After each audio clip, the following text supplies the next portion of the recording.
كانوا قليلا من الليل ما يهجعون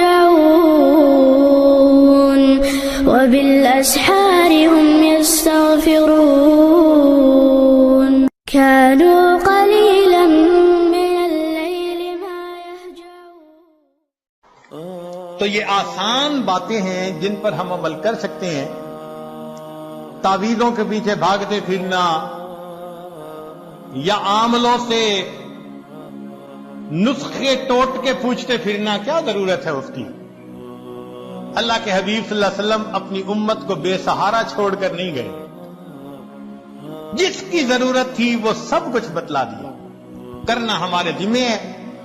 ہم ان اعمال کو کریں، اور کچھ ایسے اعمال ہیں جن سے رزق بند ہوتا ہے، ان سے بچیں.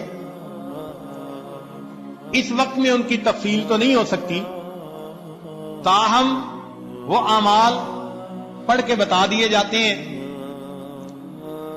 حدیث مبارکہ میں ان اعمال کا تذکرہ کہ ان سے رزق بندتا ہے. پہلی بات، کھڑے ہو کر، جوتے پہن کر، ننگے سر کھانا کھانا. کھڑے ہو کر اور جوتے پہن کر ننگے سر کھانا کھانا. بیت الخلاء میں ننگے سر جانا یا بیت الخلاء میں بات کرنا. مہمان کو بوجھ سمجھنا. ہاتھ دھوئے بغیر یا بسم اللہ یعنی دعا پڑے بغیر کھانا کھانا. آپ غور کیجئے، ان میں سے اکثر وہ عمل ہوں گے جو ہم کرتے ہیں، تو پھر رزق کے دروازے تو ہم نہیں بند کیے نا. کھانے کے برتن کو بعد میں صاف نہ کرنا، مسجد کے اندر دنیا کی باتیں کرنا، فقیر کو جھڑک دینا، مغرب کے بعد بلا عذر سو جانا، نماز قضا کر دینا، جھوٹ بولنا. اب یہ ایک ایسا عمل ہے جو آج بہت کثرت سے پھیل گیا، اور شیطان بدبخت نے جھوٹ کی نفرت کو کم کرنے کے لیے اس کا نام بدل دیا، اور جی میں نے بہانہ بنا لیا.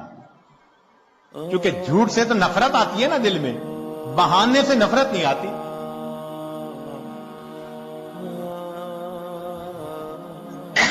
غیبت کا نام گپ شپ رکھ دیا.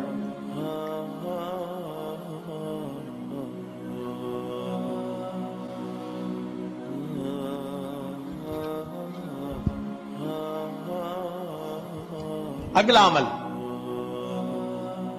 گانے بجانے میں دل لگانا.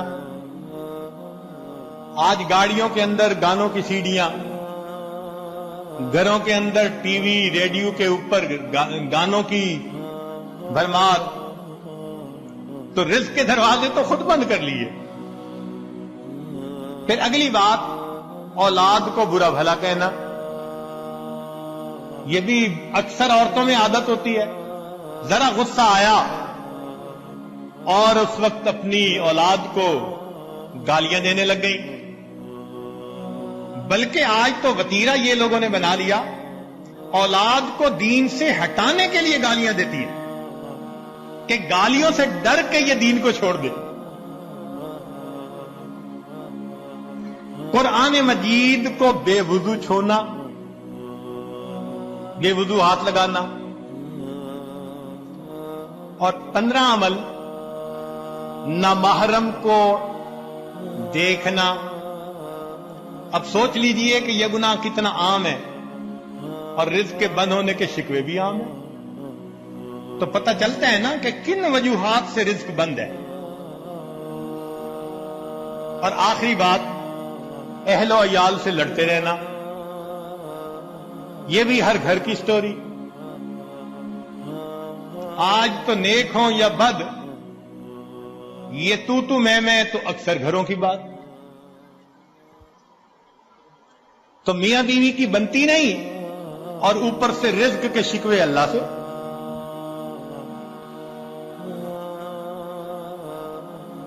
بھئی آپس میں محبت و پیار سے رہیے، پھر دیکھیے اللہ رب العزت کس طرح مدد فرماتے ہیں۔ تو جو اعمال قرآن و حدیث میں رزق کی فراخی کے لیے بتائے گئے وہ کیجئے کہ تاکہ دروازے کھل جائیں، اور جو بتائے گئے کہ دروازے بند ہوتے ہیں ان سے بچیے، اور اللہ کی طرف سے رزق کی کشائش کو اپنی آنکھوں سے دیکھیے۔ اللہ تعالیٰ دے کے خوش ہوتے ہیں، لے کے خوش نہیں ہوتے۔ اللہ تعالیٰ ہمیں بات کی سمجھ عطا فرمائے، اور اس دنیا میں اللہ تعالیٰ ہمیں نیکوکاری کو مقصد زندگی بنا کر جینے کی توفیق عطا فرمائے۔ وآخر دعوانا ان الحمد للہ رب العالمین۔ كانوا قليلا من الليل ما يهجعون وبالأسحار هم يستغفرون